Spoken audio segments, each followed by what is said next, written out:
Hello les acteurs de One Piece, c'est Silver et Copper. Bienvenue sur Raftelli, la chaîne dédiée à tout l'univers de One Piece. Dans l'univers de One Piece, les mystères sont légion. Que ce soit ceux sur les personnages comme Teach, Shanks ou Roger, ou ceux sur les lieux comme Elbaf ou Locktel.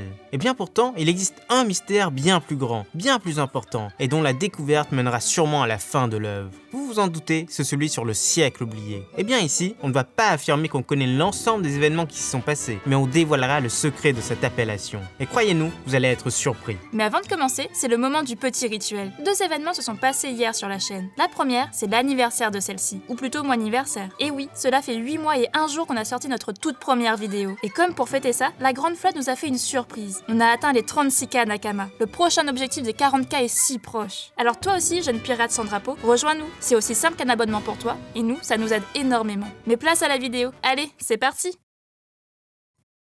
Petit 1, une histoire lacunaire.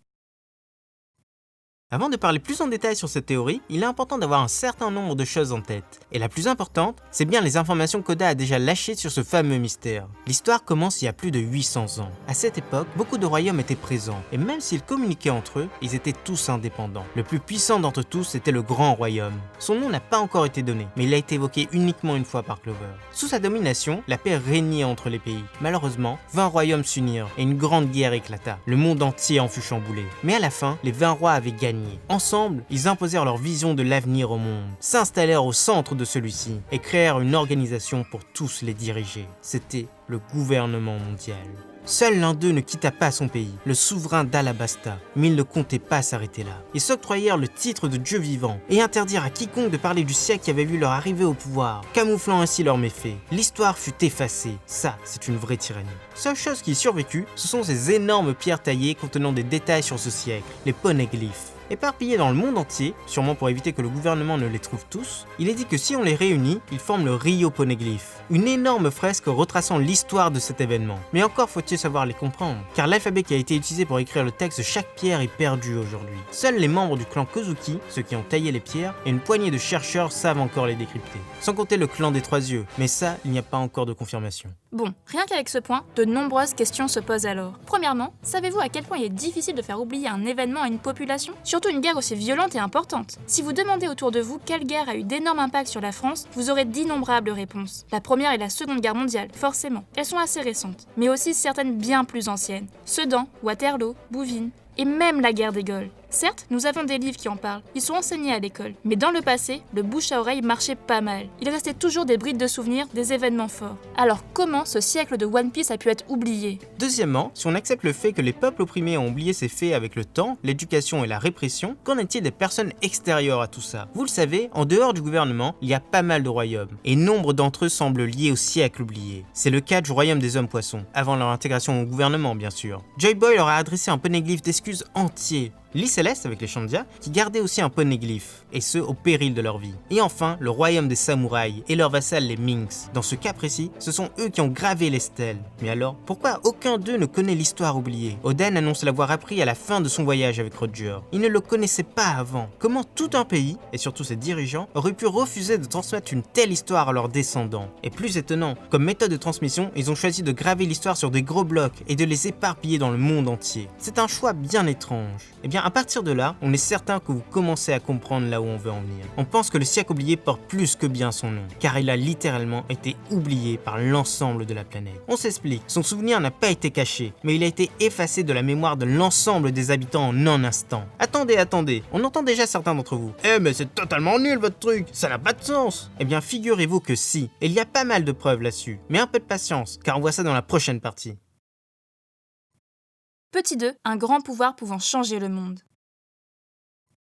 Dans l'univers de One Piece, 2 événements d'une très grande importance pour cette théorie ont eu lieu ces dernières années. Et pourtant, l'une d'entre elles n'a pas fait autant parler d'elle que ça. La première, la moins importante mais dont on reparlera plus tard, c'est l'apparition de Toki, la femme d'Oden. Celle-ci a mangé le fruit du temps et peut maintenant voyager et faire voyager des personnes dans le futur. L'apparition de ce pouvoir a inauguré le fait que le temps n'est pas une chose fixe dans One Piece. De plus, elle a fui quelque chose. La deuxième, et la plus importante selon nous, est aussi liée à un fruit du démon. Rappelez-vous, dans l'arc Dressrosa, Doflamingo utilise une méthode spéciale pour pour garder la population sous contrôle. Il ordonne à Sugar de faire disparaître les opposants grâce à son Obi-Obi no Mi, ou fouille du joujou. Celle-ci a juste à toucher une personne avec la paume de sa main pour la transformer en jouet et lui imposer son contrôle. De plus, l'existence même de cette personne est rayée définitivement de la mémoire de tout être vivant, sans aucune exception. Et c'est là la solution. Oda a introduit un fruit du démon capable de toucher toutes les personnes sur Terre et de manipuler leur mémoire. Et ce, peu importe la distance. C'est mieux que la propagande, plus efficace que n'importe quel lavage de cerveau. Pour nous, c'est simple. L'un des 12 rois avait un fruit au moins aussi incroyable. Peut-être que c'était le même mais sous sa forme éveillée, ce qui expliquerait que les effets perdurent même après sa mort. En tout cas, grâce à ça, ils ont effacé tout ce qu'ils pouvaient de la mémoire des habitants de l'époque. L'autre possibilité, c'est que l'utilisateur ait touché le grand chef adverse, Joy Boy. De ce fait, son existence fut effacée. La rébellion également, et le lien qui unissait les peuples disparut.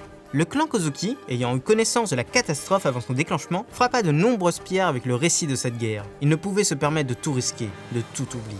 Et pour être certain que le gouvernement ne les trouve pas tous au même endroit, ils les éparpillèrent aux 4 coins du monde.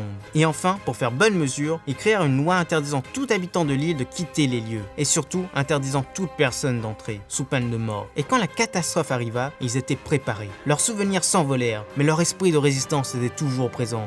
Le gouvernement finirait forcément par payer pour leurs crimes. C'est ce qu'ils pensaient en tout cas. Numéro 3. Ceux qui savent. Malgré l'ampleur du drame, certaines personnes ont réussi à garder leurs souvenirs. Les premiers, ce sont forcément les 20 souverains. Ils n'allaient pas effacer leur mémoire. Enfin, à une exception près, le souverain de la famille Nefertari, celui qui avait refusé de quitter son royaume. Sa mémoire fut effacée. Le fait que cette famille était prise dans cette tragédie est corroboré par le fait que le roi Cobra ignore tout de l'arme Pluton, mais aussi du temps de la guerre. En tant que bon souverain, ses ancêtres auraient forcément transmis ce savoir s'ils l'avaient. Dans le présent, de nombreuses personnes sont aussi au courant. Tout d'abord, les dragons célestes. Leur histoire doit leur avoir été enseignée, du moins à ceux qui ont envie d'écouter. Puis on a les 5 doyens, ces dirigeants du monde. Lors de leur discussion entre eux et Clover, leur colère en apprenant l'étendue de la connaissance de celui-ci en dit long. Im-sama, leur chef, doit aussi connaître ses secrets, vu qu'il a l'air lui-même d'être le plus grand des secrets. Dofi, en tant qu'ancien dragon céleste, a dû être mis au courant de tout ça. Peut-être que les petits nobles reçoivent tous la même éducation. Voilà pourquoi il clame être au courant des secrets de Marie-Joie. De plus, il reproduit trait pour trait ces événements dans son royaume. À plus petite échelle bien sûr. Il fait oublier des événements à la population, et se fait passer pour un souverain honnête et juste. Le fait que ce soit un ancien dragon céleste qui est à l'origine de tout ça est un foreshadowing. Oda nous laisse déjà des pistes pour la suite, ou pour le passé dans ce cas. Les archéologues d'Ohara avaient de nombreuses informations sur ces événements. On le sait, ils étudiaient les poneglyphes. Et c'est ça qui a mené à leur mort. Clover l'annonce directement aux 5 doyens. Ils connaissaient leurs secrets. Nico Olvia s'est lancé dans un tour du monde pour recueillir plus d'informations. Elle en savait même assez pour faire changer de camp un vice-amiral de la marine.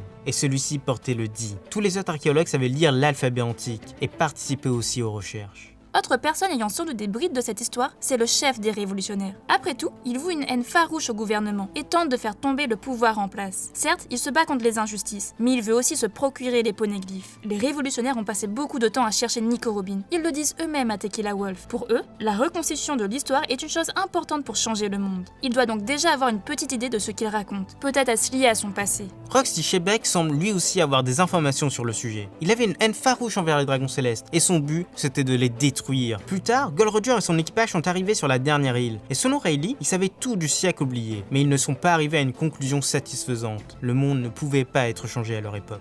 Et enfin, une dernière personne connaissait ce secret, mais malheureusement, elle n'est plus. C'est Toki Kozuki. Elle vient tout droit du passé, plus précisément d'il y a 700-800 ans en arrière. De ce fait, elle a forcément tout vécu, tout appris, tout compris. Elle a vu de ses yeux la situation d'avant la guerre, l'ère de la grande paix. Et pour échapper à tout ça, elle n'a eu aucun autre choix que d'utiliser son pouvoir. Malheureusement, elle est morte plus tard. Mais on pense qu'elle a laissé tout ça en héritage. Elle ne pouvait pas quitter ce monde sans laisser des écrits sur ce qu'elle sait. Peut-être même sont-ils cachés dans les ruines du château. Mais ça, l'avenir nous le dira.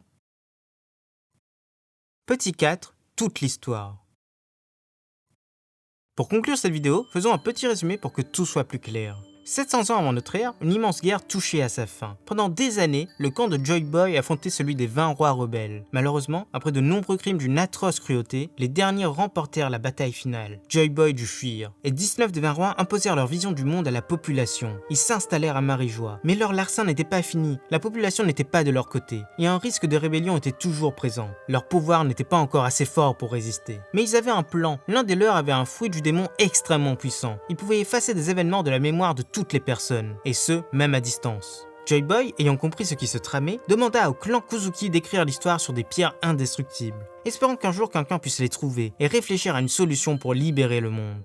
Depuis, tout le monde vit dans un mensonge sans fin, et mis à part de rares personnes, plus personne ne connaît les secrets de ce monde. Mais attendez un peu, car un jeune homme au chapeau de paille est venu pour tout changer. Voilà, c'est déjà la fin de cette vidéo. Cette théorie s'insère dans une grosse série de vidéos spéciales siècles oubliés. Donc n'hésitez pas à regarder nos autres théories sur le sujet. Mais surtout, donnez-nous votre avis en commentaire, ça nous ferait vraiment très plaisir. C'était Silver et Copper pour FTLIL. À bientôt les accros de One Piece.